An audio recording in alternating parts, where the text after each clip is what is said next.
यह एक पत्ती कर देगी आपको धन धान्य से परिपूर्ण। दशहरे पर सोना पत्ती क्यों, कैसे देते हैं?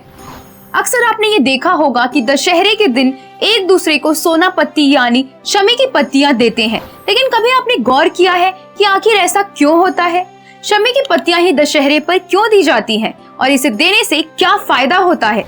ये सवाल तो आपके मन में चल ही रहे होंगे, लेकिन आज इनके जवाब हम आपको देने जा रहे हैं। इस शानदार जानकारी के बदले में हम आपसे सोन पत्ती नहीं मांगेंगे, बल्कि हम चाहते हैं कि आप हमारे इस चैनल को सब्सक्राइब कर दें, जिससे हमारा थोड़ा सा भला हो जाए और हमारे अंदर एक मोटिवेशन आ जाए।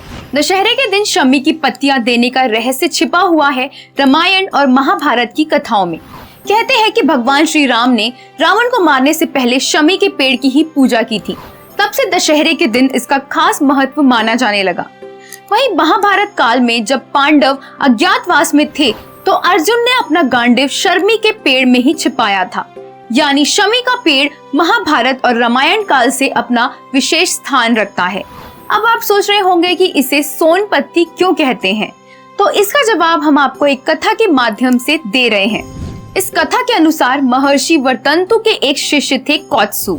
जब कौत्सु की शिक्षा समाप्त हुई तो महर्षि वर्तंतु ने उनसे गुरु दक्षिणा के रूप में 14 करोड़ स्वर्ण मुद्राएं मांगी, लेकिन कौत्सु के पास स्वर्ण मुद्राएं नहीं थी। महाराज रघु राजा थे, इसलिए कौत्सु महाराज रघु के पास स्वर्ण मुद्राएं मांगने लगे। महाराज रघु का खजाना खाली था, इसलिए उन्होंने 3 दिन का समय मांगा। महाराज रघु कुबेर के पास मदद मांगने गए, लेकिन कुबेर ने उन्हें मना कर दिया। कुबेर के मना करने से नाराज हुए महाराज रघु ने स्वर्ग पर आक्रमण करने का विचार बनाया। इस आक्रमण से स्वर्ग के राजा इंद्र के मन में घबराहट हुई और उन्होंने कुबेर को आदेश दिया कि महाराज रघु को स्वर्ण मुद्राएं दे दी जाएं। फिर कुबेर ने राजा के घर में लगे शमी के वृक्ष को सोने में बदल दिया। कहते हैं जिस दिन शमी के पेड़ से स्वर्ण मुद्राएं बरसी थी, उस दिन दशहरा था। इसलिए दशहरे पर शमी की पत्तियों का खास महत्व है और इसी वजह से इसे सोन पत्ती भी कहा जाता है। तभी से दशहरे के मौके पर एक दूसरे को शमी की पत्तियां देने का रिवाज चला आ रहा है। दशहरे के दिन शमी की पूजा करने और किसी को शमी की पत्तियां देने का बड़ा महत्व है और इसकी पूजा करने की खास विधि भी है। सबसे पहले गंगा जल से शमी के पेड़ की जड़ों को सींचे और उसमें हल्दी चंदन लगाएं। इसके बाद कोई शस्त्र अगर आपके घर में है तो उसे शमी के पेड़ की जड़ों के पास रखें और उसकी भी पूजा करें। इसके बाद दीपक जलाकर शमी की पूजा करें और मिठाई का भोग लगाएं।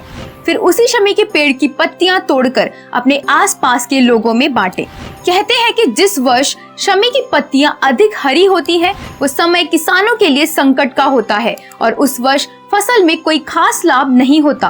यानी शमी का पेड़ किसानों के लिए भी एक संदेश लेकर आता है, इसलिए ये पूज्य है।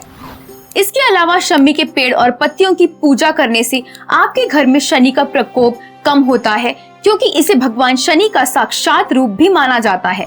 और अगर आसपास किसी भी तरह की नकारात्मक शक्ति है तो वह भी शमी की पूजा करने से नष्ट हो जाती है। कुल मिलाकर शमी का पेड़ अपने आप में एक वरदान है, जिसका दशहरे पर खास महत्व है। तो ये थी सोन पत्ती यानी शमी से जुड़ी कुछ ऐसी बातें जो आपको पता नहीं रही होंगी। आप हमें कमेंट करके जरूर बताएं कि क्या आप दशहरे के दिन शमी की पूजा करते हैं, और अगर करते हैं तो उसकी क्या विधि है। साथ ही इस वीडियो को अपने घर, परिवार और दोस्तों के बीच शेयर कीजिए, जिससे उन्हें भी शमी के इस खास महत्व की जानकारी मिल सके। वैसे ये वीडियो हमने शैक्षिक उद्देश्य से बनाया है और जानकारी भी इंटरनेट से ली है, इसलिए आप भी इसे ऐसे ही लें। वीडियो पसंद आया तो वीडियो को लाइक कीजिए, साथ ही हमारे फेसबुक पेज को लाइक और फॉलो कीजिए। धन्यवाद।